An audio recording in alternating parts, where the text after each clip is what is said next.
Praise God. Palakpakan po natin si Jesus. Ayan. Uulitin ko lang yung in-announce, most especially yung sa Tuesday.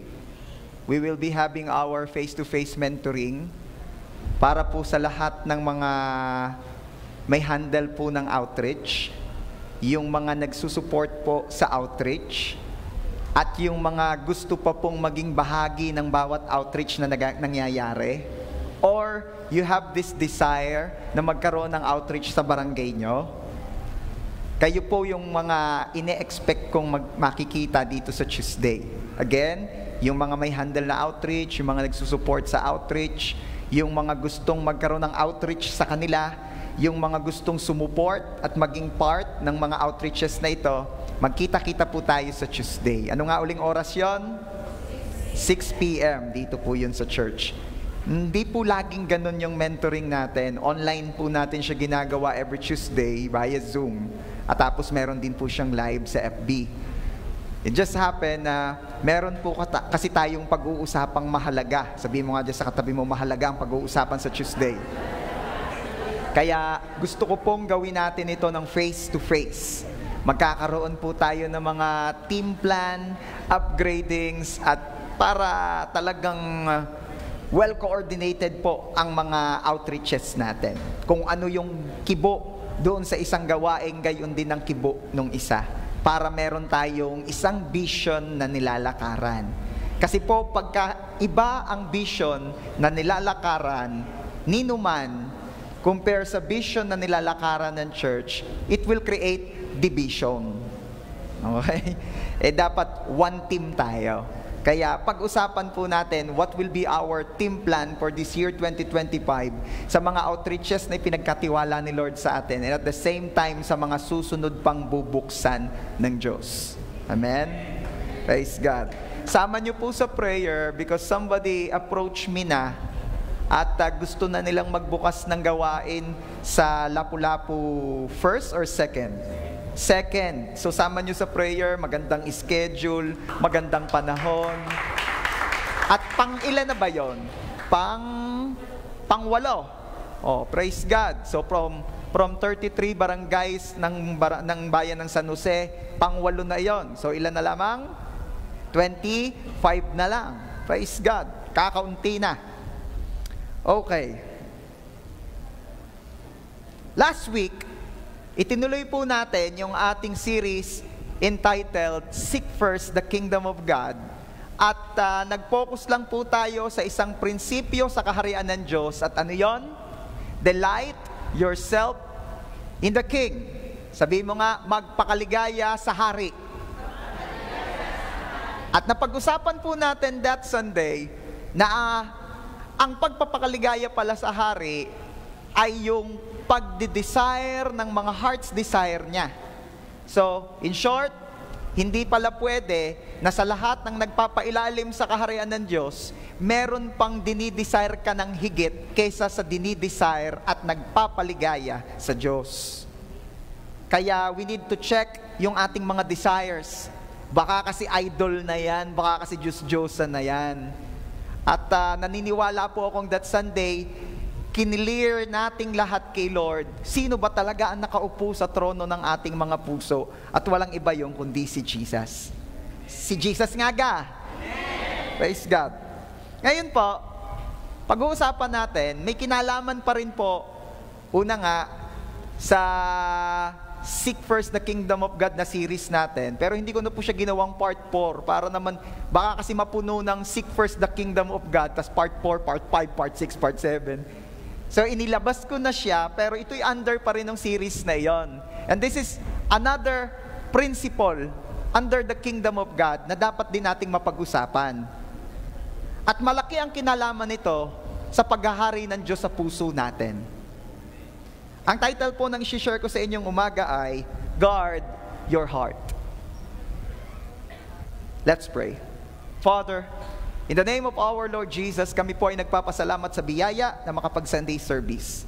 Thank you so much, Lord. To you alone all the glory. Humihingi po kami ng tawad sa aming mga kamalian. Forgive us, Lord. Cleanse us with your blood. And thank you for the grace of forgiveness. We receive it in Jesus' name. Holy Spirit, we pray na kayo po ang magturo sa amin. Turuan niyo po kami ng kahalagahan ng pagbantay sa aming mga puso. Turuan niyo po kami paano bantayan, ingatan ang aming mga puso. Salamat po, Ama. We dedicate to you this service. Be blessed, O God. To you alone all the glory. Ito po ang aming prayer in Jesus' name. And everybody shout and say, Amen. Proverbs 4:23 says, above all else, guard your heart, for everything you do flows from it. At higit sa lahat, sabi sa Tagalog, at higit sa lahat, top priority ay ang bantayan mo ang iyong puso, sapagkat mula dito'y nanggagaling ang lahat ng may kinalaman sa buhay mo. We talked last Sunday na si Jesus ang hayaan mong maghari sa iyong puso, maghari sa iyong desires. Pero hindi matatapos yun doon. Kailangang ingatan natin ang puso natin.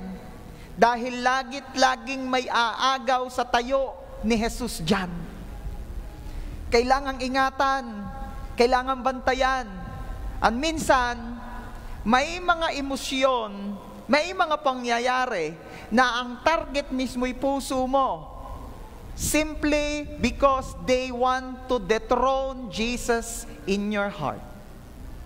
Kaya kung saan naroroon nakaupo ang Panginoong Jesus at yan nasa puso mo, kailangang ingatan mo ang puso mo. Sabi nga dati, ang puso, naka-stapler lang. Diba? Ang puso, naka-tape lang. Huwag mong hayaang malaglag ang puso. Huwag hayaang madala ng emosyon. Okay. Sabi po nung isang verse, ingatan daw ang puso. Actually, it's another version of Proverbs 4:23. And sabi ron, ingatan daw ang puso because lahat daw ng issues ng buhay ay galing dyan. Ano ibig sabihin nun, Pastor? Kikilos ka base sa kung ano ang nasa puso mo. Magdidesisyon ka base sa kung ano ang nasa puso mo. Anumang emosyon ang pinahihintulutan mong umiral sa iyo ay galing sa kung ano ang nasa puso mo. Actually, kahit nga yung sinasabi at ginagawa mo ay laging influence ng kung ano ang nasa puso mo. Kaya nga ang sabi ng Bible, bantayan mo yan. Dahil kung ano ang nasa puso mo, ay ikaw yon.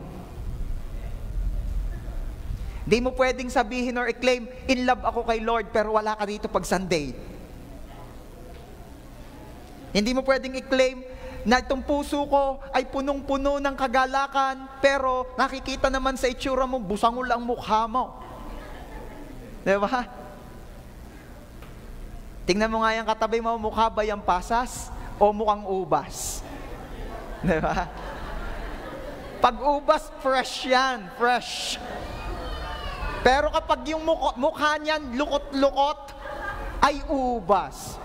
Kaya paalalahanan mo, sabihin mo, partner, maging ubas, huwag mukhang pasas. Sabi nung isa, prunes daw, prunes. So, yain na, sosyal. Pero kulubot pa din. Okay.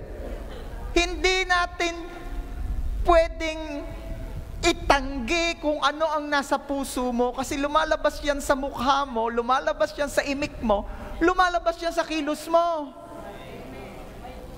Kaya nga yung iba nagtatanong, galit ka ba? Sasabihin naman ng isa, hindi. Bakit ang tapang mo? Hindi na maitanggi, galit yan. Okay. Papaalala ko lang po sa inyo, na ang sabi ng Panginoong Jesus in Luke 17:21, ang kaharian ng Diyos ay nasa loob natin, nasa loob ninyo. For the kingdom of God is in you. And since the kingdom of God is in us, marapat lamang na bantayan yan. Ingatan. Bakit? Kasi may kaaway, and that's Satan, na walang ibang target kundi nakawin ang iyong joy. Nakawin ang anumang bagay na makakaapekto sa puso mo. Aanhin ka ng demonyo ang pera mo. Ang demonyo gay nakakabili sa tindahan. Sino mga may tindahan dito, may napagbilhan ka na demonyo? Hirap yan. Yung mga may business dito, may naging kliyente ka na bang demonyo? Wala pa naman ho, tropa laang. Oh. Pero ito ang point. Aanhin ng demonyo ang pera natin, pero wala ho, hindi nga, wala namang paggagamitan. Pero bakit tinatarget niya? Ba't ninanakaw niya? Actually, it's not your pera na target ng demonyo. It's your joy. Kaya nga last Sunday we talk about it. Huwag mong ilagay ang kagalakan mo sa mga bagay-bagay ng mundong ito. Kasi kapag ya'y nawala sa iyo, apektado ang puso mo, apektado ang joy mo. Diba? Kaya nga ang pinag-usapan natin din last Sunday, kaya mo bang ibigay kay Lord? Paano malalaman kung hindi yan Diyos-Diyosan ng buhay mo? Kung kaya mong isuko sa Diyos, kung kaya mong ibigay sa Diyos. Kasi kung di mo kayang ibigay, malamang dyan ka kumukuha ng joy. At malamang yan o siya ang Diyos-Diyosan mo. Ooh. Pastor, binabantayan ko naman po ang puso ko. Pero bakit nga may mga pagkakataon, hindi maiwasan? Ay talaga namang ako talaga namang natatamaan pa rin talaga namang nau-offend pa rin. Talagang may mga pangyayari at sitwasyong anumang iwas mo, anumang pigil mo, mau-offend at mau-offend. Sinong nag-a-agree sa akin? Ingat ka na nakaka-offend pa rin. And you know what? Alam yan ni Jesus. Sabi po ni Jesus sa Matthew 18:17b, ang mga pangyayaring magbubunga ng pagkatisod ay tiyak na darating. Everybody say, tiyak na darating. Sabi ni Jesus, isa sa mga sigurado sa buhay sa mundong ito ay ito. Ano yon? Dadating at dadating ang time na ma-o-offend ka. May mga sitwasyong makaka-offend sa iyo. Sabi ni Jesus, expected na yan. Bakit? Una, this world na ating pong tinitirhan is a fallen world. Isang mundong makasalanan. Hindi perfect. Kaya lagi ka ma-offend. Laging may mga sitwasyon, bagay o pangyayaring magtutulak o tutukso sa iyong ma-offend ka. Expected na yan. Okay. At sa pagpapatuloy po ng pagkuha natin ng mga golden nuggets through the life of Hannah, huwag niyong kalilimutan, di pa tayo tapos kay Hannah. Ito pa po ang mga pangyayari. 1 Samuel chapter 1 verse 6, siya ay labis na ginagalit ng kanyang kaagaw. Talaga naman. Upang inisin siya sapagkat sinarhan ng Panginoon ng kanyang bahay bata.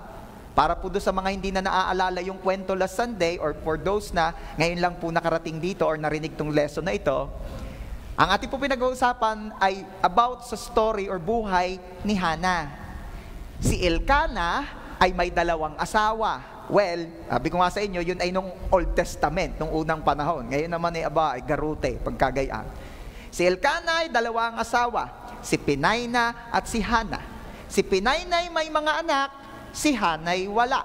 At dahil walang anak si Hannah, laging iniinis, inaaway, binubuli siya ni Peninnah. Pero, ang talagang reason kung bakit ginaganon ni Peninnah si Hannah, inggit si Peninnah kay Hannah kasi mas mahal ni Elkanah si Hannah. Kaya nga sabi ko sa inyo nung nakaraan, di ba, mahirap yan 2 asawa dahil merong mahal, may mas mahal at merong hindi ganyong kamahal. Okay. At ito na nga ho, lagi daw ginagalit ni Peninnah si Hannah. And in verse 7, ang sabi po roon, gayon ang nangyayari taon-taon. Tuwing pupunta siya sa bahay ng Panginoon, ay ginagalit niya si Hannah. Imagine a person na excited mag-church, pero pag nabungad ka pa lamang sa church, offended ka na. Galit ka na agad. Masama na ang loob mo. Kahirap na mag-flow. Ang hirap gang gusto mong i-worship si Lord, pero naaalala mo yung kagalit mo, naririyan, umattend. Eh! Diba? Diba? Ano sabi nung kanta kanina? Let heaven come. Makita mo yung kagalit mo nag-church, Lord, paunahin mo na yan. Apektado ang galaw mo kahit paglapit at pagsamba mo sa Diyos pag may tama ito. At paanong makakapagpatuloy ang sino man sa kaharian ng Diyos kung may tama ito? Ka naman ni Lord, anak, pumunta ka din sa lugar na iyon, mag-outreach ka doon, i-share mo ang gospel sa mga iyon. Ayaw ko sa mga iyon, galit ko sa mga iyon. Aba, ay sino gang hari mo? Kayo, Lord. Ay sinong masusunod? Kayo, Lord. Ay ano sabi ko sa iyo? Sharean ko yung mga iyon. Ay ba't di ka nasunod? Kagalit ko nga ho. May tama. Minsan kasi akala natin dito lang may tama, minsan mayroon din dito. Okay. Pag-usapan natin ngayon, papaanong naingatan ni Hannah ang kanyang puso? Kasi we know the story, si Hannah nakapagpatuloy kay Lord Nakapag-pray siya, nakapagpunta siya sa church, etc. Nakapagpatuloy siya kay Lord. And the Lord blessed her simply because she guarded her heart. Pero from her story, hingi tayo ng aral sa Diyos. Paano ko babantayan ang puso ko kagaya ng ginawa ni Hannah? Sino rito yung gusto niyang mabantayan niya ang kanyang puso? Sino rito yung gusto na niya maka-breakthrough sa offenses? Ayaw mo nang ikaw ay forever offended. Pag-usapan natin, paano iningatan ni Hannah ang kanyang puso o kung sa atin, paano iingatan ang puso? Number 1.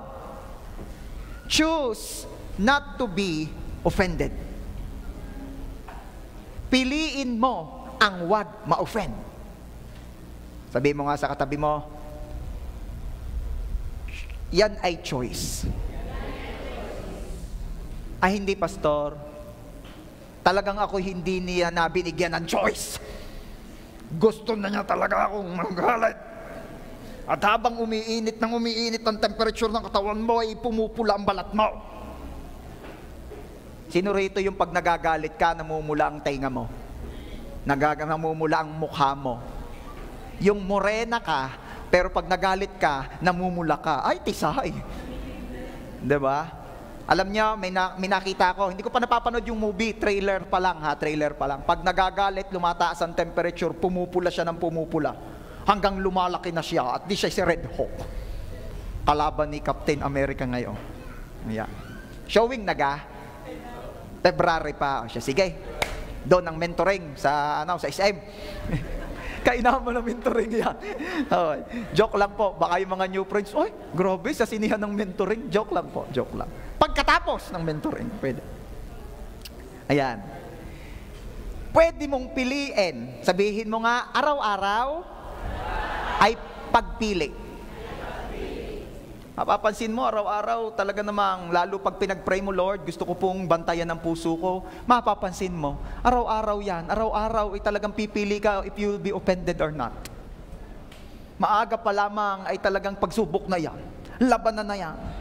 Pipiliin ko ba ang magpatawad at palampasin na lamang iyan o pipiliin kong ma-offend?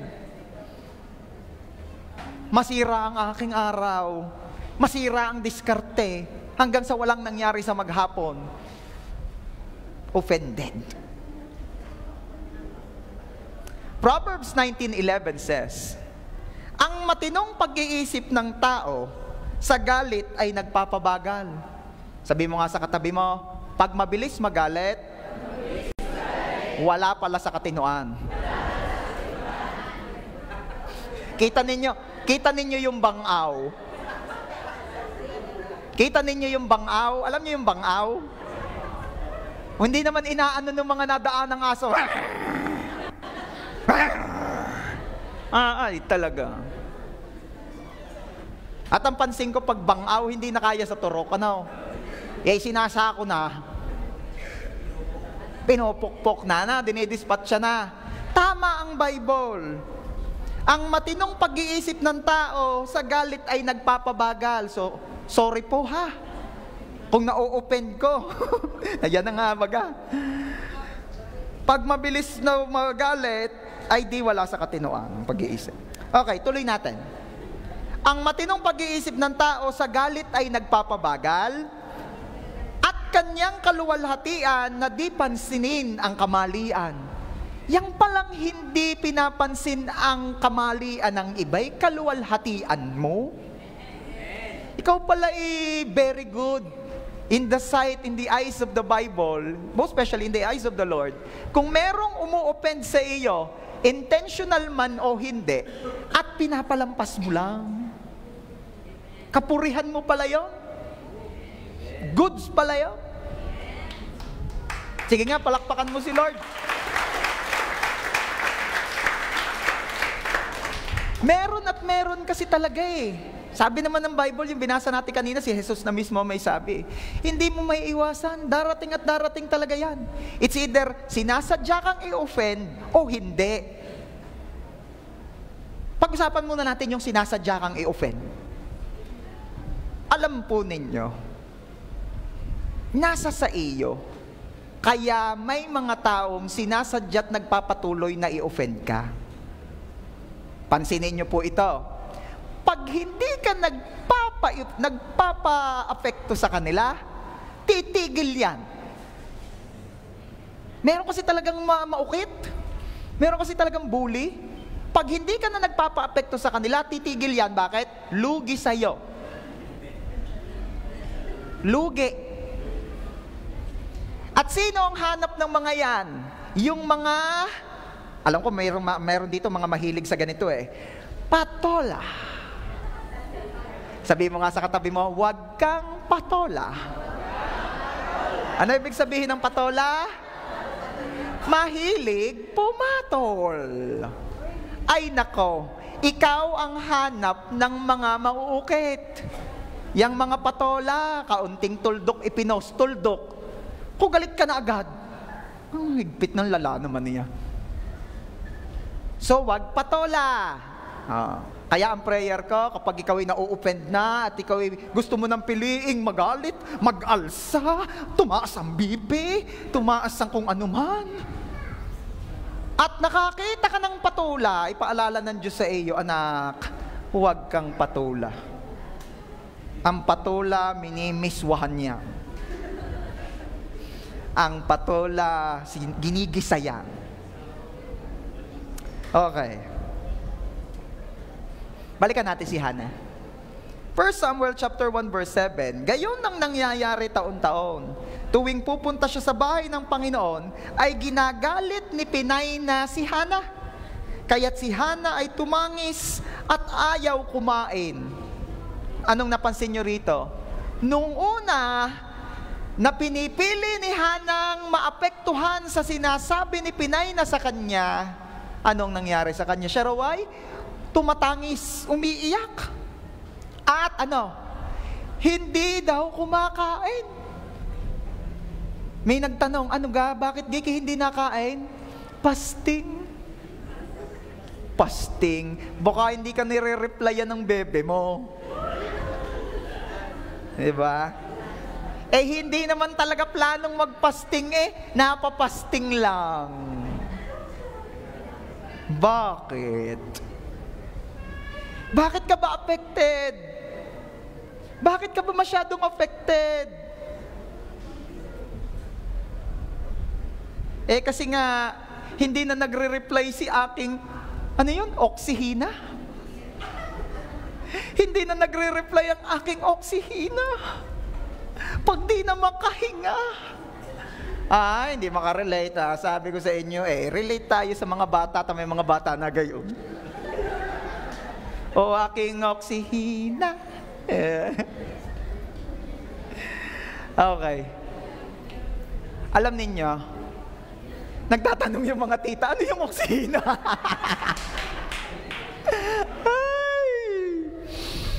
Ibigyan ko kayo na isang sekreto. Kung gusto nyo makakonect sa lahat ng audience, magsa-search ka talaga. Hindi kasi po pwedeng laging kastilyong buhangin lang ang alam natin Tapos malaman din natin yung mga musika.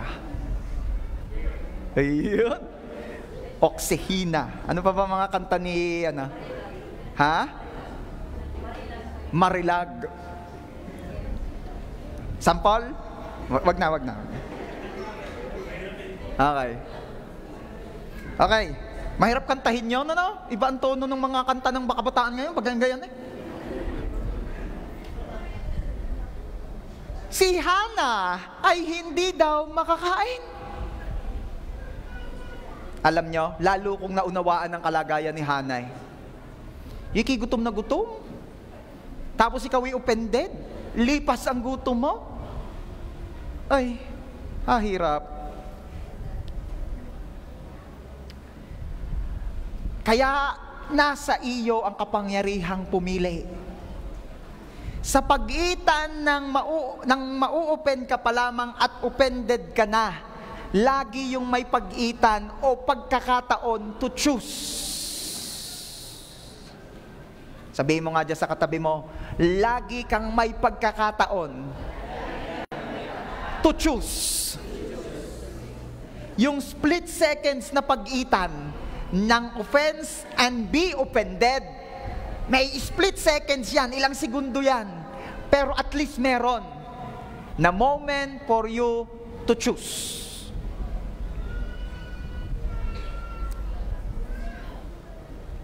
Ano pa? Tayo po kasing mga Pilipino, doon naman tayo sa hindi sinasadya. Tayo po kasing mga Pilipino, tayo po ay mapagmahal na mga tao. Tama ga? Ang bayang pong ito ng Pilipinas, ang nasyong ito ng Pilipinas ay punong-puno ng mga Pilipinong mapagmahal. Diba? Tingnan mo nga yung katabi mo, mukha bang mapagmahal yan? Sheesh! Mukha talaga. Grabe, mukha siyang mapagmahal. Okay. At dahil, listen. At dahil tayo po'y mga taong mapagmahal, majority po sa atin, we're trying our best to avoid conflicts. Tama? Hanggat maaari, umiiwas tayo doon sa magkagulo. Umiiwas tayo sa confrontation. Ayaw natin nun. Lalo yung sa loob ng bahay, ayaw natin nun. Kasi kahirap ka naman nung magkakasama na sa bahay, magkakapamanglit pa. Kaya umiiwas tayo. Ano? Kaya dahil ayaw natin ng confrontation, iwas na iwas tayong maka-offend. Are you there? Nandiyan pa kayo? Kaya mapapansin nyo po, ang mga Pilipino, lalo yung mga taga-bukid, ang haba ng pasakalye niyan, pag mayroon niyang gustong sabihin, para lang hindi maka-offend. Halimbawa, kukuhanin na yung hiniram na barita. Alam niyo yung barita? Mga kabataan, alam niyo yung barita? Yan. Anong sabon? Nauunawaan kita. Dahil ang iyong sabong gamit, pang lalaki. Sabi ng mga kabataan, Pastor, meron bang sabong pang lalaki at pang babae? Oo, tingnan mo kung sinong nagamit. Kung sinong nagamit. Pag siyang pandali ng kusot daw at lalaki, panlalaki ang sabong. Okay. Anak, alam mo yung barita na ha? Alam mo talaga yun ha? Joke ka lang. Si Limuel nakangiti rin. Alam ko, ikaw rin. Panlalaki rin sabon mo. Ayan. Mga life group ko ho yan. Ako ang mentor. Alam nyo na. Okay. Ay kukuhanin lang yung hiniram na barita, ay di syempre ayaw nga maka-open. Di dumating, paray, magandang umaga. Ay, magandang umaga naman, ano kang atin? Ay, nasundo mo na si Mrs. Si Mare. Oo, nasundo ko na. Ay, yung iyong anak na nanggaling sa field trip, nasundo mo na din. Oo, nasundo ko na din. Yung kayagang iyong biyana, nasundo na. Nasundo na. Nagtataka na yung isa. Nasundo. Ay, yung asawa ng kapitbahay mo, nasundo na kaya? Nayamot na yung isa. Ano ka talagang kailangan mo? Ay, susunduin ko na sana yung barita namin. Pasensya ka na ha, pasensya ka na. Diga, ewan ko, sa amin sa bukid, gayon. Narinig nyo nagaho yung kwento nung yung hihiram naman ng karet. Narinig nyo na yan? Hindi pa, ay sige, kwento ko. Sabi, pare, iyang kalabaw, yay malakas. Pero, yan ay kung mag-aararo, hindi niya kayang gawin yon kung walang hilang araro. Ako may malakas, madamo sa amin, ay hindi kaya ng ganang kamay, sabi nung hinihirman. Ano ka talagang kailangan mo? Hihiram lang ng karet. Ang dami kasi sinasabi, ang daming pasakali. Bakit? Ayaw nating maka-offend. Pero, ano sabi ni Jesus? Hindi, yan ay expected. Sinasadya mo o kahit wala kang kamuwang-muwang, may mau-offend sa'yo. Minsan nga, out of love na. Motivated na ng love. Kaya mo yun sinabi, kaya mo yun pinaalala, kaya mo siya nasabihan ng ganyan. Kasi concern ka, love mo. Ay, na-open pa rin eh. Are you there? Wala nang suotan.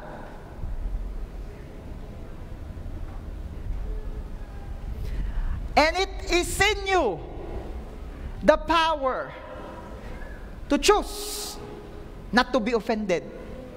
Lalo na kung alam mo namang yung naka-offend sa'yo ay wala naman talagang intensyong gawin iyon. Yung subok mo na sa panahon, alam mo na matagal mo nang kasama, ay may naiimik sa iyong di mo nagustuhan at medyo nagkiskis ang concern mo at concern niya, at offended ka na, tingnan mo muna rin, timbangin mo kapatid.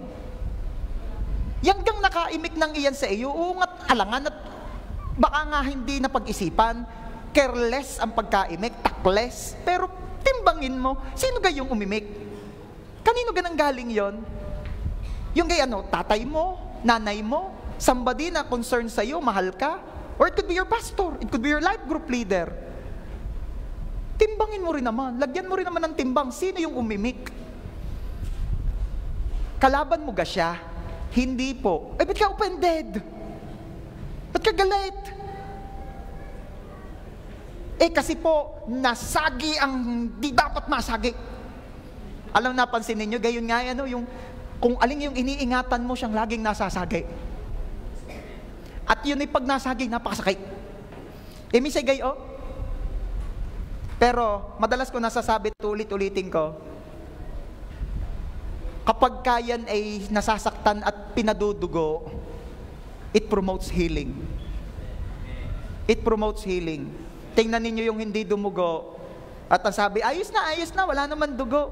Nako, nung nagtagal pina-check up, internal hemorrhage. Kaya sabi, mas magaling pa yung nadugo eh. Mas magaling pa yung nadugo kasi it promotes healing. Magbablood clot yan. Kaya minsan, hinahayaan din siguro ng Diyos masagi yung mga dapat masagi. Masaktan, ma-offend. Though it hurts, but it will set you free. Lalo na kung truth ang sinasabi sa iyo.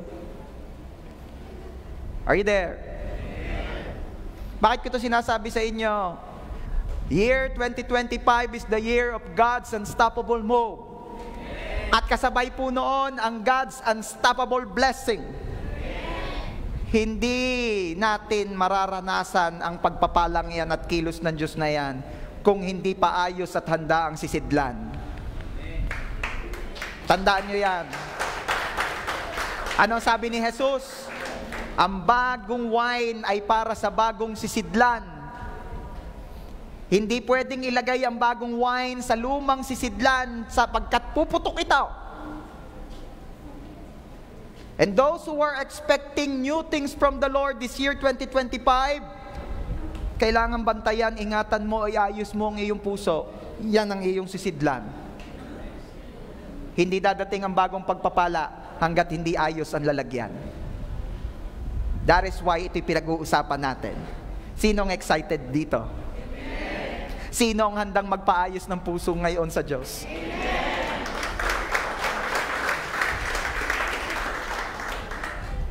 Pastor, I'm just trying to be true. Offended talaga ako. Ano sabi? Nagpapakatotoo lang. Hindi ako kagaya ng iba nagpapaka-plastic. Hoy, galit ka? Hindi. Nakangiti pa. Labas ang pangil. Hindi ako kagaya nila mga orokan, mga Tupperware.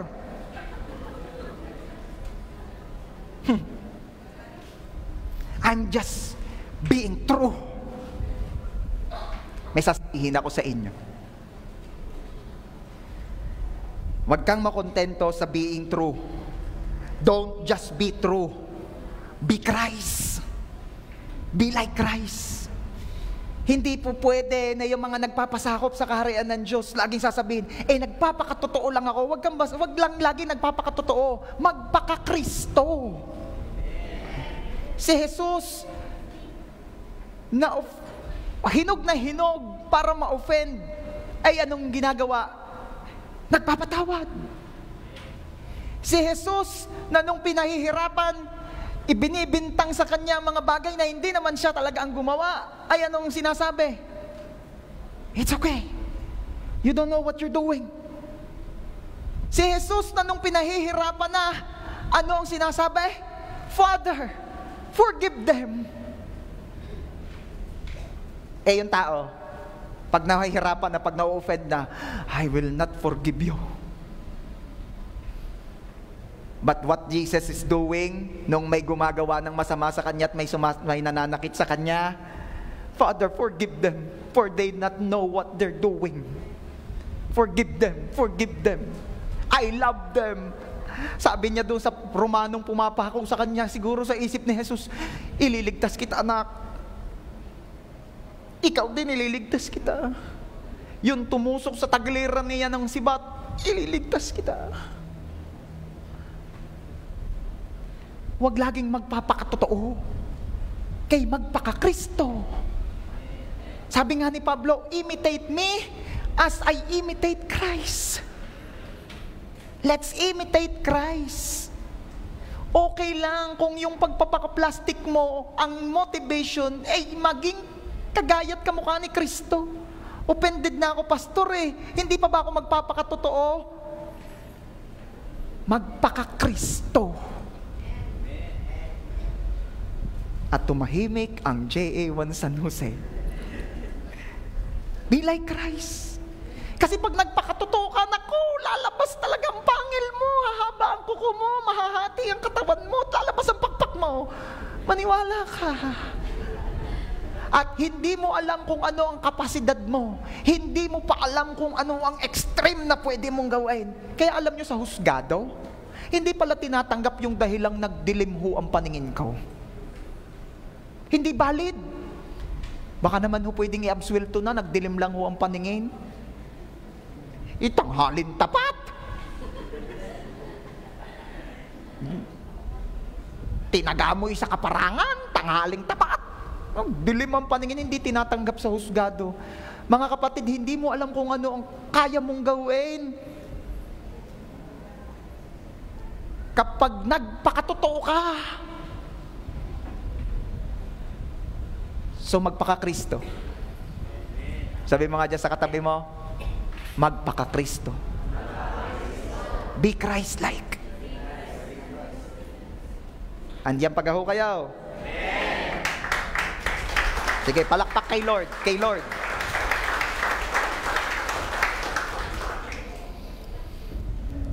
Ano pang ginawa ni Hannah para maingatan ang kanyang puso?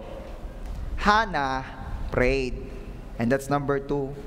Para maingatan ang puso, pray. Sabi mo nga sa katabi mo, pray.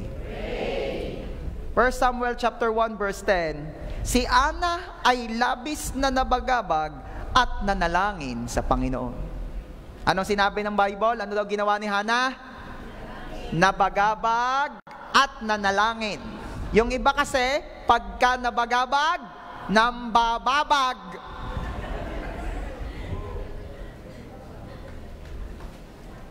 May verse pa yan, ha? Sabi ni Jesus, Pag sinampal ka sa kanan, bigyan mo ng kaliwa. Anong bigyan mo ng kaliwa? Ibigay mo ang kaliwa. Anong Bible yung nabasa mo? Ito talaga tama, tunay ito. Sa Bible ko talaga nabasa. Sabi ni Jesus, at sinasabi ninyo, mata sa mata, ngipin sa ngipin. Ay, ba't yun lang ang binasa mo? Ituloy mo. At sa pagpapatuloy noon, ang sabi ni Jesus doon, ngunit sinasabi ko sa inyo, mahalin ninyo ang inyong kaaway. May kasunod pa gaho yun. Oo. Ikaw naman, pinipili mo lang binabasa mo eh. Hirap yan. Hannah prayed. Pag ikaw ay nakakaramdam na may mga gusto ng forces sa paligid mong gusto kang i-offend, nabalitaan ikaw ay born again, nabalitaan ikaw ay lumalapit na kay Jesus ng totohanan, sabi nila, testingin nga natin kung nabait nga. Testing, kung nabait nga. Nako, uukitin ka talaga naman. Talagang titestingin ka. Kaya sabi nga ni Jesus, expected yan. Sabi ni Jesus din sa isang verse, ika'y humayo, at ikaw ay ipinadadala ko na parang isang tupa sa gitna ng mga lobo. Talaga, pastor, sinabi ni Jesus yun? Oo. Talagang may mga pagkakataong pakaramdam mo parang nilalapa ka nila. At anong gagawin mo? Pinipili ko naman pong wag ma-offend, pero nakaka-offend na po. Anong gagawin? Hannah prayed. Anong sabi ni Jesus? Luke 6:27-28. But to you who are listening, I say, lahat ng mga may pandinig, makinig. Love your enemies. Do good to those who hate you. Bless those who curse you. Pray for those who mistreat you. Anong tawag dito? Pagpapahirap sa sarili, pastor. Pagpapahirap sa sarili. Anong tawag diyan? Dying to self. Hindi magpakatotoo, kundi magpaka-Kristo. Yan ang itinuturo ni Kristo. Kasi pag nagpakatotoo ka, anong gagawin mo? You will hate your enemies. Pag nagpakatotoo ka, anong gagawin mo? You will do bad to those who hate you. Pag nagpakatotoo ka, anong gagawin mo sa mga nangaaway sa iyo? You will curse times 2 those who curse you. At pag nagpakatotoo ka, anong gagawin mo sa mga nangamimistreat sa iyo? Imposible mong ipag-pray. O baka pag pinag-pray mo masama ang ipag-pray mo. And that's not a prayer anymore. That's a curse.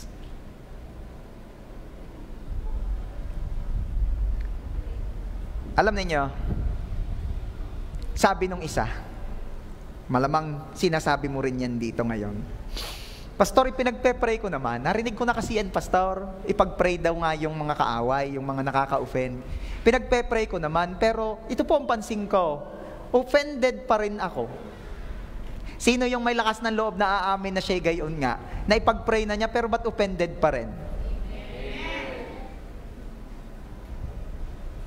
Kasi may mga kulang.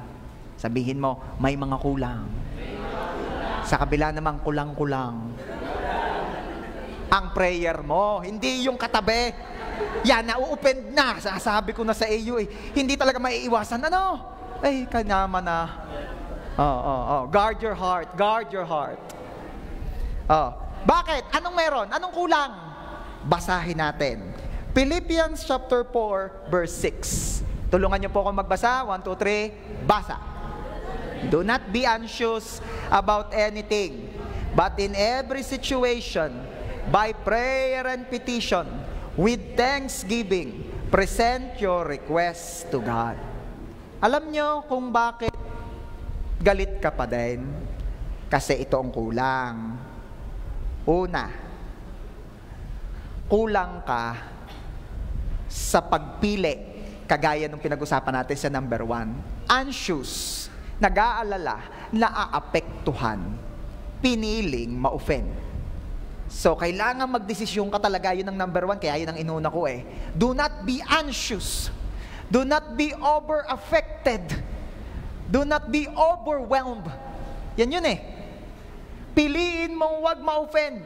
At kahit na-offend ka pa rin, piliin mo pa rin. Kasi yung mga pinagdesisyonan na dito sa utak, hindi man agad sumunod yung mga pangkalahatan, mamaya susunod na rin yan. Basta decided ka na dito.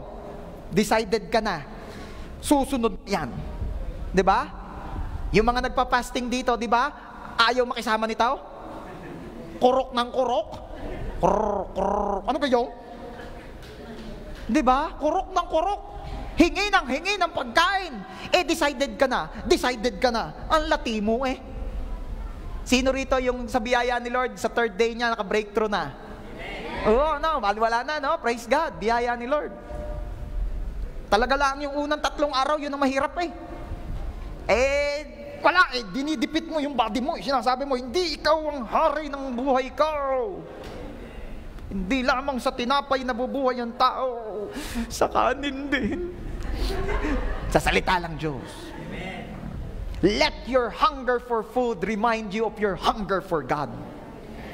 Malaking bagay, ano? Pag nagugutom ka, naaalala mo, hindi lang dapat katawan ang nagugutom sa pagkain, dapat nagugutom din ako kay Lord. As the deer panteth for the spring of water, so my soul thirsts after thee. Diba? Okay. Ito na. So, yun ang una. Kulang ka sa piliin mo, magdesisyon ka. Hindi ako ma-open. Offended pa rin, pero hindi. Decided na ako. Kahit na-open pa ito, decided na ako. Susunod na yan. Tupalo na yan. Ano pa? Do not be anxious about anything, but in every situation. Minsan kasi nagpe-pray ka lang pag meron kang needs. Pag may problem. But tell me, pag offended ka, nagpe-pray ka ba? Most likely or most of the time hindi. Nagmumukmuk ka. Minimeditate mo yung ginawa sa iyo. Hindi ka talaga makakalimutan yung tinago mo, chinilas ko. Tinago mo. Kaya wag mong ulit-ulitin yung istorya. Alam niyo kung ba't lumalalim at tumatagal ang offense? Inuulit-ulit mo sa isip mo yung pangyayari. At ang tawag dyan, meditation. Ang sabi ng Bible, ang i-meditate daw natin day and night ay Word of God. Para yun ang bumaon sa puso at isip natin. Yung iba kasi, yung offense ang minemeditate day and night. Yung ginawa kahapon, inalala nung umaga, pambihira talaga yung aking iyon na, sinabi nang ako'y iintayin. Aba, umalis na ang jeep, sinabi nang ako'y iintayin. Hindi ako inintayin, ayaw siguro kong kasama. Inaalala uli nung gabi. Ay talaga naman, sabi, best friend daw kami, sanggang dikit. Hindi man lamang pinaintay ako sa jeep, naiwan tuloy ako sa jeep. Hindi talaga tunay na kaibigan yun. Minemeditate, bumabaon. Mamaya pa, at after ilang weeks ng pag-meditate, ito na ang mga imik. Yang aking kumari dating yan, ay inggit sa akin yan, kaya ako hindi isinama. Kanina, hindi lamang ipinaintay sa jeep ha, ngayon, hindi na raw isinama ha. At inggit na, may dugtong na, inggit yan sa akin. Siguro, siya'y gandang-ganda sa akin at siya'y pangit kasi siya. Kaya ayaw na niya akong isama doon dahil matatalbugan ko na naman siya. Yan na, lumalala. At mamaya pa, binabahagi na sa iba. Yung word ganun din pag mineditate mo na mineditate, pag bumaon sa iyo yan, ibabahagi mo na sa iba. Eto na. Ba't hindi ko na kayo nakikita magkasama ng kumari mo? Ay, iyon, nako, bruha yun. Impacta yun. Wag mo na yung kakaibiganin din ha, yun ni plastic yun. Nako, muiwas ka doon. Bakit? Inggitera. Bakit naman? Diba? Nang i-impluensya na, ipinipreach na. You see? Kaya sabi ni Lord, ang i-meditate daw natin day and night, word Hindi yung mga offense. Bumabaon. And in every situation, you pray. You pray. Okay. But in every situation, by prayer and petition, with thanksgiving. Alam nyo, isa pang kulang, pagpapasalamat. Pastor, paano ko pagpapasalamat yung kamalditahan ng kumare ko? Bahala ka na. Siguro, pwede mo sabihin, Lord, salamat po. Kasi kahit papaano, pinakikita at pinapaalala nyo pa rin sa akin na lahat ng naririto sa mundong ito, madidisappoint ako. Only you can satisfy. Kaya thank you for reminding me, Lord. Thank you for reminding me, Lord, na wag kunin ang aking joy sa kumari ko, kundi sa'yo at tanging sa'yo. Minsan kulang sa papasalamat. Kaya yung prayer mo hindi makarating doon. Ang bigat, hindi makalutang. Kasi ang dala-dala hindi pagpapasalamat, ang dala-dala kabigatan ng loob. Sama ng loob, hinanakit. Hindi tuloy madala sa taas, mabigat kasi. At ano pa? Present your request to God. Idalangin mo sa Diyos. Iparating mo kay Lord. Sabihin mo kay Lord, hindi sa social media. May sasabihin ako sa inyo. Walang Facebook account si Lord. Kaya, wag mong asahang pag ipinost mo, makikita ni Lord. Wala siyang FB. Let your requests, let your concerns be known to God. Sabi naman ng other version. At ano mangyayari pag nakumpleto mo ang rekado ng panalangin ito? Verse 7. And the peace of God, which transcends all understanding. Anong gagawin nung peace ni Lord? Will guard your hearts and your minds in Christ Jesus. At pag nakumpleto ang rekado ng panalangin, ang Diyos mismo nagturo in the Bible, ano raw mangyayari? At ang kapayapaan ng Diyos, na lampas sa pangunawa ng sinuman, ang siyang magbabantay sa puso at isip mo kay Kristo Jesus. Guard your heart. Guard your heart. Kaya, paano maiingatan ang puso? Pray. Pray. Sabi mo nga sa katabi mo, pray. Pray with thanksgiving, diba? Choose not to be anxious about anything. Pray in every situation. Pray and let your requests be known to God. Not to social media, not to the CCTVs ng barangay. Kilala niyo kung sino yung CCTVs ng barangay, ha? Okay. Sa pagpapatuloy po ng kwento, di ba? Nakikita, nakakasunod ka kayo? Nakakasunod kayo? Di si Hannah, pinili niyang wag ma-offend. Kaya siya ay nakarating dun sa number 2 Siya ay nakapag-pray. Alam niyo kung bakit? Napakahalaga rin na magdesisyon ka na itama ang puso mo bago ka mag-pray. Mahirapan ka mag-pray, maganit. Pagpikit mo, nakikita mo yung mukha ng kagalit mo. Di ka? Lord, I love you, Lord, I love you. Sobra ka, sobra ka. Di ka? Nakikita mo yung kagalit At saka alam ninyo, di ba si Jesus na rin na may sabi, bago ka daw mag-offering, bago mo ituloy yung pag-offering mo o yung anumang paglapit mo kay Lord, umuwi ka. Sabi ni Jesus, di ba? Umuwi ka. Makipag-ayos ka muna sa kapatid mo. O yan. At pag-ayos ka na ng kapatid mo, saka mo ituloy ang pag-aalay mo o ang pag-worship mo. Si Jesus may sabi noon. Malamang, nabasa o narinig nyo na yun. Kaya laging, pag nag-pray ka, Lord, iimik na si Lord, patawarin mo na. Lord naman. Change topic tayo, Lord. Lord, patawarin mo na. Hindi ka makaka-breakthrough. Ayusin mo na rin. Ito na. Si Hannah, piniling wag ma-offend. Si Hannah, nakapag-pray. Praise God. Ano ang sumunod na pangyayari?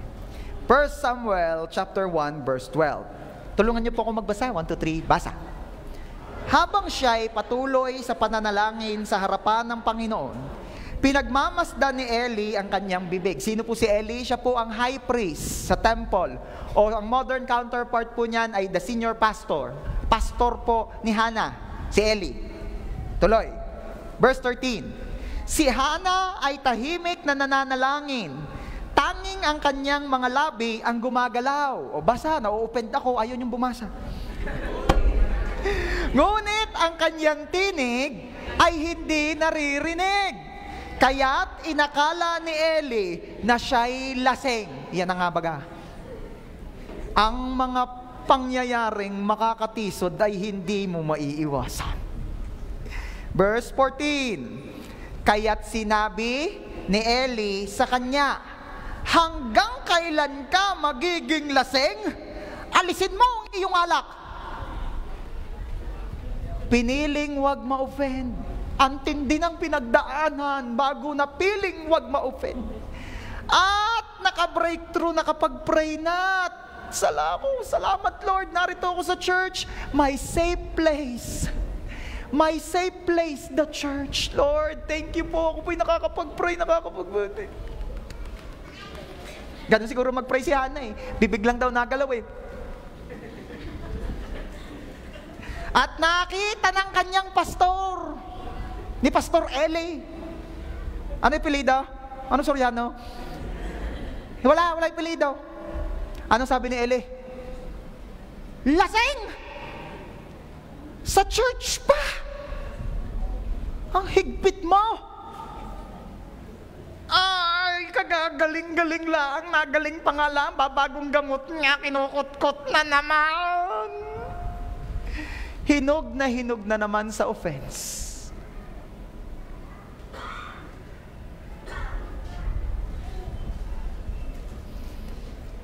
At paano naingatan ni Hannah ang kanyang puso?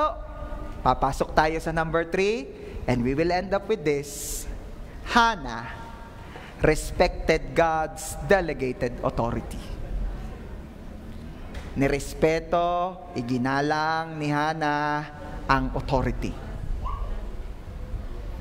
Si Hannah po, sa sitwasyong iyon, ang hinog ng matisod talaga.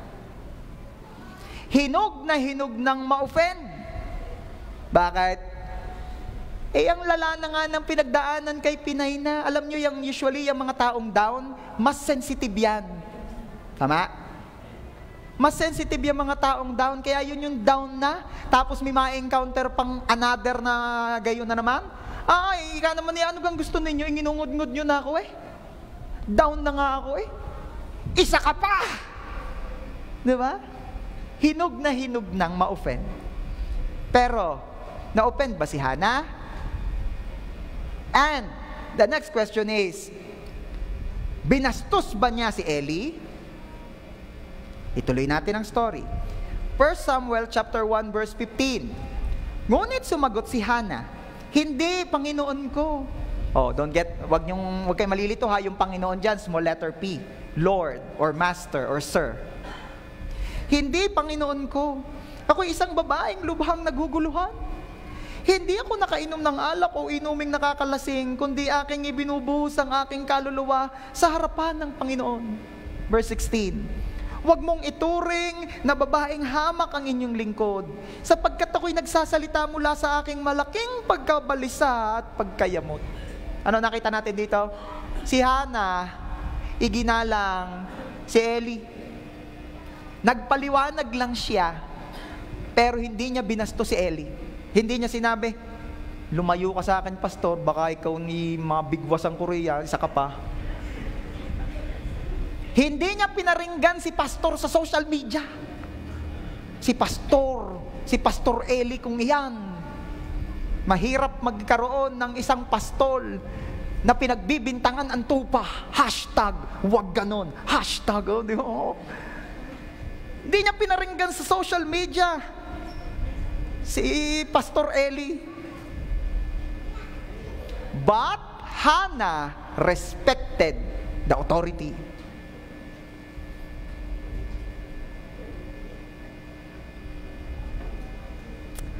Alam niyo po, kahit yung mga namumuno sa atin, they are not perfect.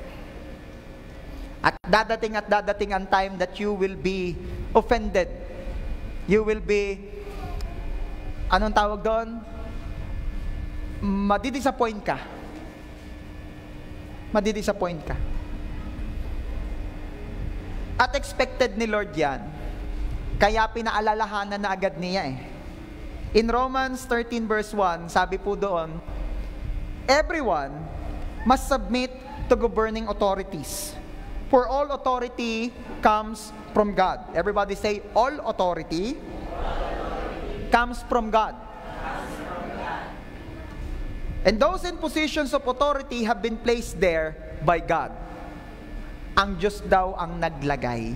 Ang bawat kapangyarihan ay galing sa Diyos. At ang lahat ng itinalaga sa kapangyarihan, Diyos ang naglagay. Kung ipagpapatuloy nyo pa po ang pagbabasa ng mga verses na nakasunod niya, nakalagay doon, at ang hindi pagpapasakop sa mga delegated authorities ay direktang pagsuway sa Diyos na naglagay sa kanila. Matindi yan eh. Hindi ko na nga lang sinama. And on verse 7, yung dulo ng chapter 13, ang sabi ron, give respect and honor to those who are in authority.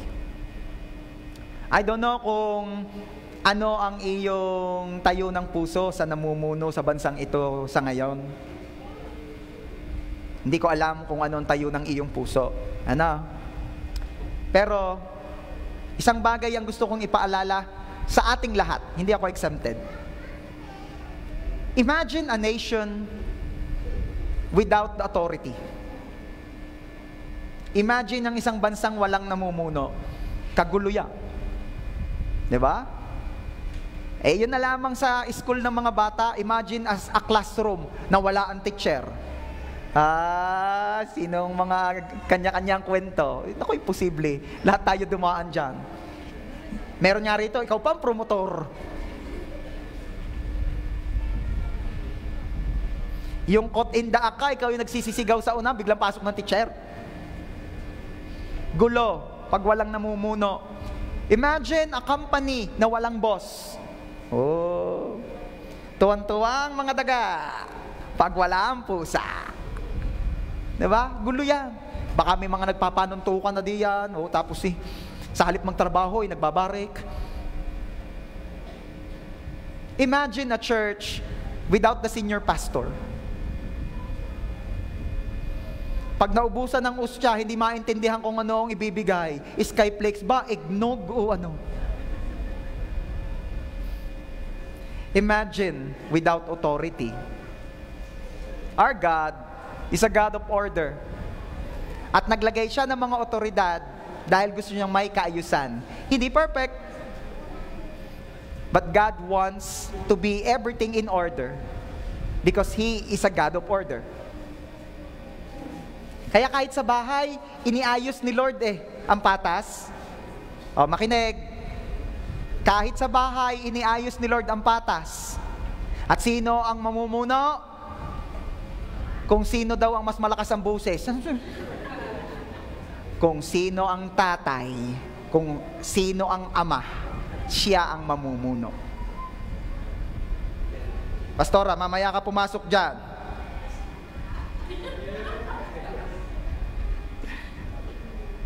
Hindi, yun naman naituro ko na sa kanya.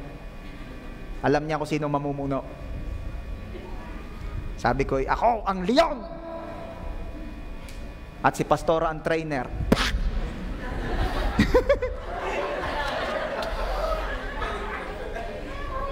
Pero wala sa circus ang leon.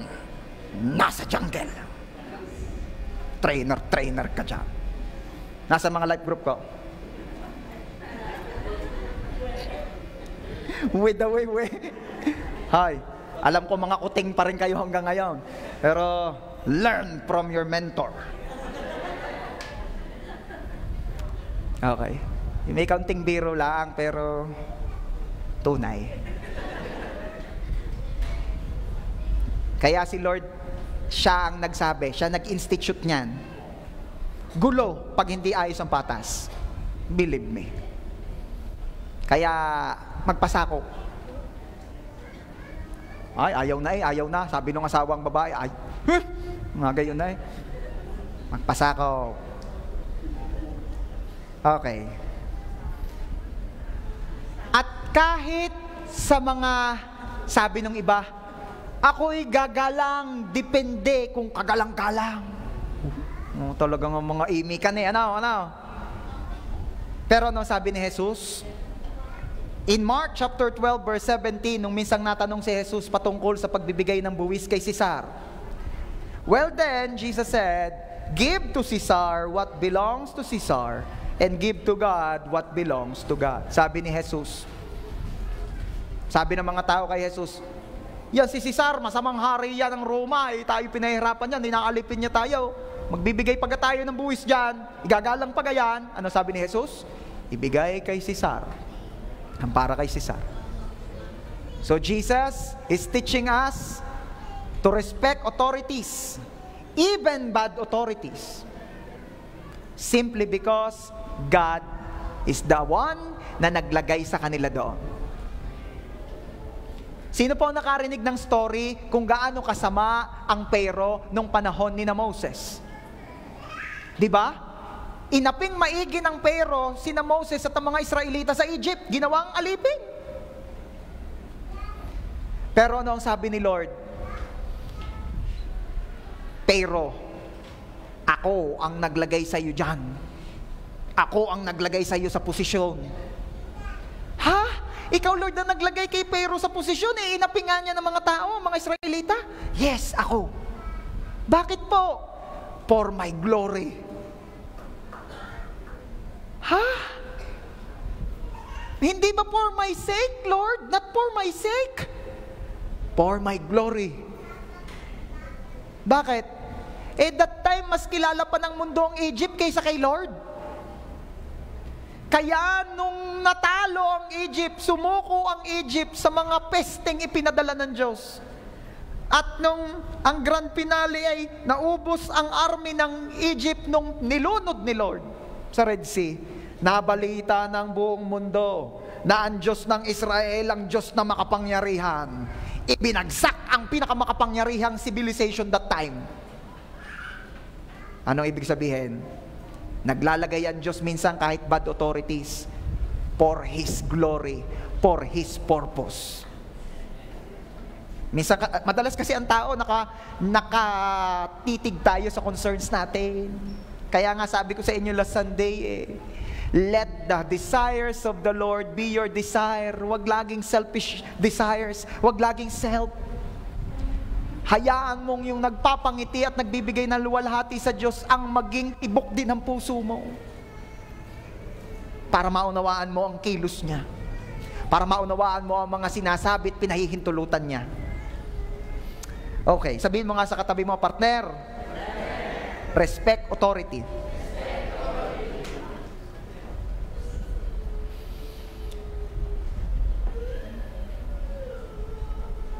Ano po ang sumunod na pangyayari rito?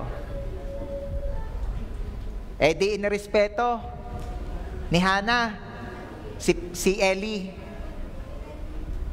Imagine ninyo kung ano-ano ang sinabi ni Hannah kay Eli. Alam nyo, napakasakit kaya sa dibdib nung ikaw ay napagbintangan nang hindi naman tunay. Kaya nga bintang hindi tunay. Bakit? Yun ngang naglalasing. Sabihan mo tungkol sa paglalasing niya, na-o-offend. Yung pagka namang hindi naman tunay. And imagine the heart of Hannah that time. Diga? Pero, ni minsan, hindi natin narinig na binastos niya si Eli, iginalang niya.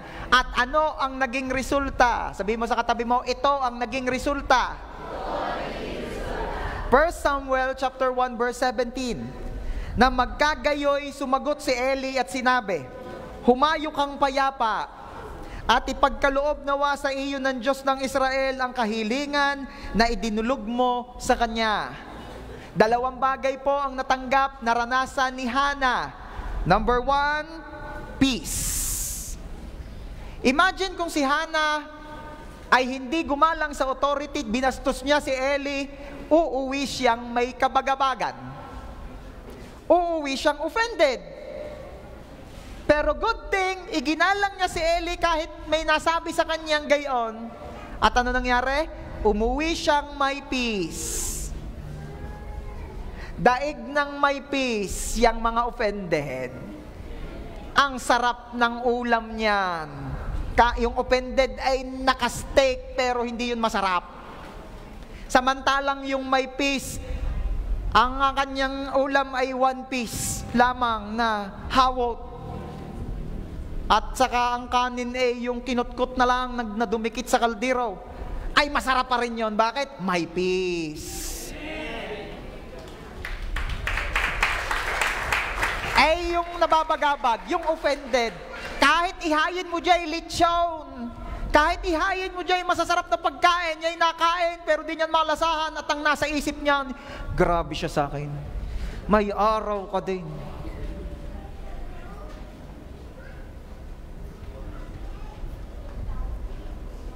At ano pa ang sabi? Humayo kang payapa at ipagkaloob nawa sa iyo ng Diyos ng Israel ang kahilingan na idinulog mo sa Kanya. At tumanggap siya ng prayer o basbas ni Eli. Kanina si Hana lang ang nagpe-pray, magkaanak din ako. Si Pinay na may anak na, ako wala pa, magkaanak din ako. Ngayon po, anak ko yon. Ngayon po, dalawa na ang nagpe-pray. Hoy, ngayon ka kayo nakakita ng batang malikot? Di ni kayo tumingin. Dalawa na ang nagpe-pray na magkaanak si Hana. Si Hana at ang pastor niya. Anong lesson? Pag iginagalang mo ang authority, sasamahan kanya sa ipinagpe-pray mo. Kapag nagbibuild ka ng maayos na relationship sa authority, sasamahan ka niya sa heart's desire mo. Pag inaaway mo, di ikaw nasa dulo ng prayer. At mag-i-amen na, ayun pala ho, Lord, kahit bastos ho sa akin yun, pag-bless nyo rin ho, in Jesus' name, amen. Yung ganun lang, kapiraso lang ang prayer sa'yo. Samantalang kung maayos ang relasyon mo, magalang ka, Lord, si sister, Lord, si brother, hallelujah, Lord, may pag-iyak pa, Lord, pagpalain mo, Lord. Pagka hindi ayos, pagbalot bastos, Lord, at saka si brother, bless mo, Lord, bahala ka na. Gayon la. Are you there?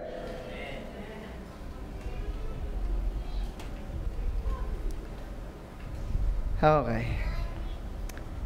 Verse 18. At sinabi ni Hana, makatagpo nawa ang inyong lingkod ng biyaya sa inyong paningin. Sa gayoy nagpatuloy ang kanyang lakad. Ang babae, ng kanyang lakad ang babae, at kumain, at ang kanyang mukhay hindi na malungkot. Nakita ninyo? Ano nangyari? Sabi ni Hana, nawa makatagpo po ako ng peace sa inyo, Pastor Eli. Makatagpo po ako ng favor sa inyo, Pastor Eli. At ano raw nangyari? Nakatagpo nga siya ng pabor. At ano nangyari? Nagpatuloy ng kanyang lakad ang babae. Nakakasabay sa lakad ng church. Nakakasabay sa lakad, sa vision na inilatag ng Lord. Ang mga hindi offended, ang mga binabantayan ng kanilang puso, pero look at those na offended. Sira ang diskarte, sira ang focus, wala, hindi yan makasabay sa kung anong nilalakaran ng church, kung anong nilalakaran, pinalalakaran ni Lord. Offended mayroon pa rin sama ng loob doon sa namumuno. Paano ka susunod doon sa namumuno kung offended ka? Are you there? Ano si Hana? Si Hana ay nakapagpatuloy ng kanyang lakad. At ano pa? At kumain. Sumarap na kahit hawot. Sabi mo nga sa katabi mo, sumarap na kahit hawot. Di ba? Masarap naman talaga yun pero ang point ko, kahit anong ipakain mo sa offended, hindi nasarap. Pero ano nangyari si Hana? Hindi na offended, kumain. At ano pa? At ang kanyang mukhay, hindi na lukot. Malungkot. Yang malungkot ang mukha, lukot. Ang uso, baluktot.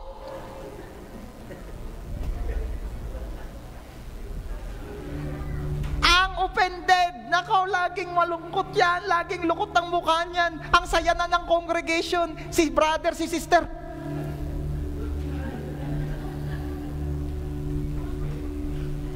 Choose not to be offended. Pray and respect authority.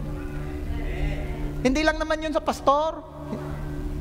Sa bahay din. If you want to experience blessings and favor and peace, ay wag lagi ma-open sa tatay. Sabi nung tatay, gabi-gabi ka na namang umuwi. Ano ka sabi ko sa iyo? Tandang-tandang mo na paulit-ulit na ganyan. At si teenager naman, na nabibilong sa generation ng mga emotional. Ang tatay ko. Minsan kasi may mga tatay hindi lang expressive. Alam mo ba kung yun i-interpret? Titingnan mo ang puso ng iyong tatay. Ang sinabi ng tatay mo sa iyo talaga ganito, anak, mahal na mahal kita. Huwag ka namang magpagabi. Nag-aalala ako sa iyo, ayaw ko mapahama ka. Yun ang imik nga lang ay alangan. Pero tingnan mo ang puso. At kung di mo pa rin makita ang puso, choose not to be offended. Pray for your father. Pray for your mother. Pray for those authority over you. Respect them. And you will be blessed. You will be blessed. Tatanggapin mo ang prayer. Tatanggapin mo ang blessing. Tatanggapin mo. You know, meron palang kahit anong gawing prayer ng pastor, hindi natalab dahil offended. Offended. May shield ng offense. Kaya kahit pasabihin ng pastor, the Lord will bless you, the Lord will keep you, the Lord will let His face shine upon you and give you favor, give you peace. Yung offended, wala, hindi niya tinatanggap, natalbog, napunta doon sa katabing, hindi offended, kaya double blessing, double favor.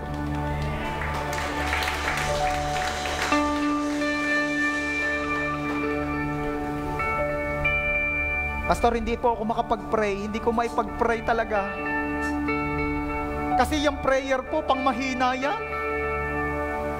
Sabi nung iba, yung prayer po, pang mahina yan, hindi ko siya maipag-pray kasi pag pinag-pray ko siya, ibig sabihin, talo ako. Ibig sabihin ako mahina, pag pinag-pray ko siya, hindi ko siya maipag-pray. Bakit nga baga nagkaroon na ng kaisipan na ang pag-pray ay para sa mahihina? Kasi naman yung mga sinaunang action movie, ano? Sino ka may sabi sa inyong tugtugan yun ako? Na-offend ako. Parang ibig nyo sabihin, tapusin ko ng preaching ko. Mag-uusap tayo mamaya, ako offended ha? Biro lang po, biro lang. Ay, ipinakita ng mga action movie. Kulit ha? Pinakita ng action movie na ang prayer ay para sa mahihina. Bakit? Napapaligiran ka na naman. Ano pang hinihintay mo? Talo ka na. Magdasal ka na. Di ba? Ay ano nangyari? Alam niyo kung ba't natalo pa rin yung mga kontrabida? Pinagdasal kasi. Ay nagdasal nga. Talo na ako. Ayun. Hindi naubusan ng bala. Hindi nagkakasa. Pero hindi nagpapalit ng magazine. No? Himala. Pinag-pray kasi. Kaya tingnan ninyo, inalis na sa script ng mga kontrabida yung manalangin ka na! Dahil nananalangin nga yung bida, nananalo tuloy. Akto daw ng mahina yung panalangin. May sasabihin ako sa iyo, kung issue pa rin sa iyo ang ipag-pray yung naka-open sa iyo, tingin mo kasi na humihina ka. No! Actually, the strongest thing na pwede mong gawin is prayer. You know why? Because when you pray, you're bringing the strongest person in your situation. You're bringing the strongest person, and that is God, in your heart, in your situation. Kapatid, prayer is the strongest thing that you can do. Kasi idinadala mo sa sitwasyon mo ang malakas sa lahat kapag nananalangin ka, and that is God. Action niya ng malalakas. O sabihin man ng mundong mahina, pero at least when you pray, you're bringing the strongest person in your situation. May I invite everyone to stand up? Tugtog na kayo.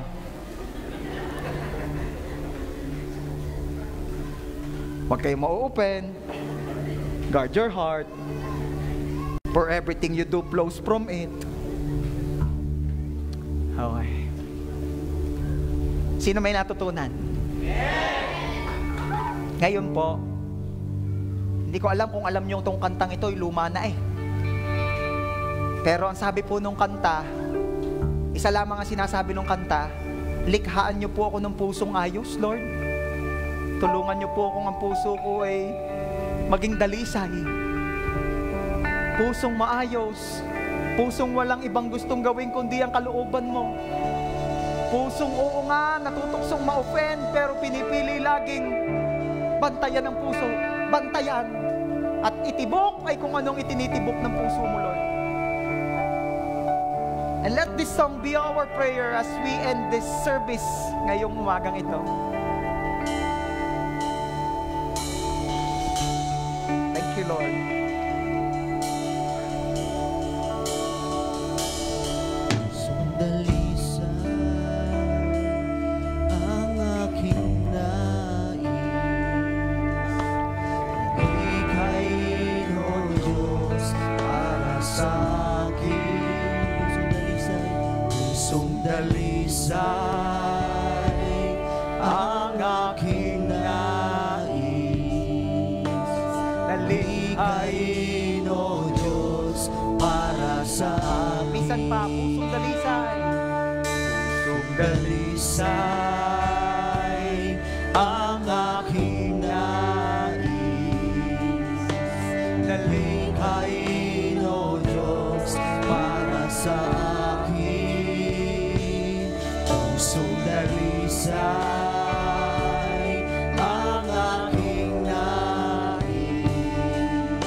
Let this song be your prayer today.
kababaihan, sabihin mo kay Lord ngayon, isang pusong tapat.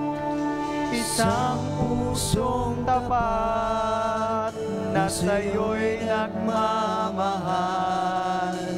Isang pusong sa'yo'y walang alinlangan. Lord, this is our prayer. Isang pusong itinitibok na ika'y parangalan. Handog ko'y pagpupuri sa'yo lamang, Jesus. Mga kababaihan, sabihin mo kay Lord with all your heart. Isang pusong tapat na sa'yo'y nagmamahal. Yes, Lord. Isang pusong sa'yo'y walang alinlangan. Isang pusong tinitibok na ika'y parangalan. Handog ko'y pagpupuri sa'yo lamang, Jesus. At lahat ng anak ng Diyos na ito ang panalangin, sabihin mo, isang pusong tapat na sa'yo'y nagmamahal. Isang pusong sa'yo'y walang alinlangan. Isang pusong itinitibok na ika'y parangalan. Handog ko'y pagpupuri sa'yo lamang, Jesus. Thank you, Lord. Lord, ito po ang aming dalangin. Isang pusong dalisay, isang pusong walang itinitibok kundi ang ika'y parangalan. Turuan niyo po kami at tulungan niyo po kami na laging ingatan ng aming mga puso at ikaw ang palagit patuloy na maghari dito. This is our prayer in Jesus' name. Amen. Sige po, makakaupo na po tayo.